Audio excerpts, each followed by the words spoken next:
Aujourd'hui, nous nous retrouvons pour une ouverture exceptionnelle, bien évidemment, vu que vous voyez ce qu'il y a sur la table, un booster du set de base édition 1 de Tortank. Donc qu'est-ce que c'est ce booster-là? C'est simplement les premiers boosters que nous avons eu chez nous pour le plaisir de la collection des cartes Pokémon. Vous le savez, je me suis lancé un défi, c'est de refaire le set de base édition 1 en full gradé PSA. Vous l'avez vu lors d'une dernière vidéo sur YouTube, on a reçu déjà une première holographique de retour qui a eu la note de 8, les lecteurs qu'on avait paqué. Et donc du coup, on est à la recherche de faire tout ça. Donc on s'est amusé déjà à remplir un peu le set pour voir ce qui pouvait éventuellement nous manquer. Je vais vous montrer un petit peu ce qui nous manque avant d'ouvrir ce magnifique booster pour qu'on puisse visualiser ce qui va être assez incroyable. Du coup, voilà le card market. Donc ça, c'est un site qui me permet moi de noter les cartes que j'ai déjà. Les cartes que vous voyez, c'est les manquantes édition 1. Vous avez cette carte de Tortank du set de base qui est normale, et si l'édition 1, ici, il y a une petite annotation 1.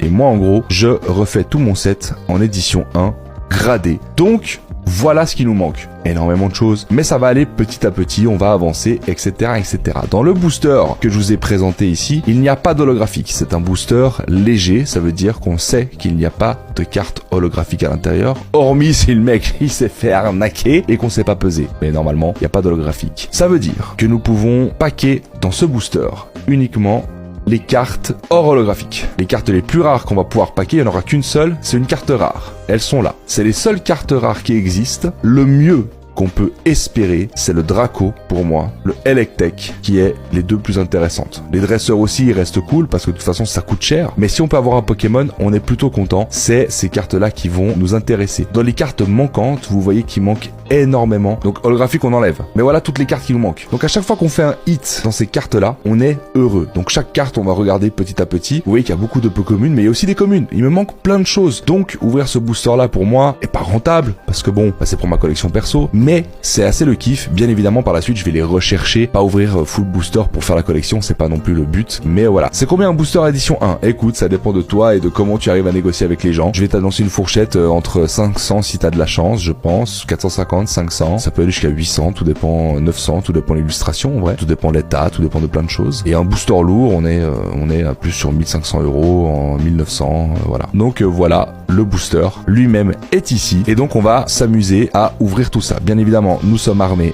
de sleeves pour faire ceci. Ceci est fait par un professionnel, donc ne le faites pas chez vous.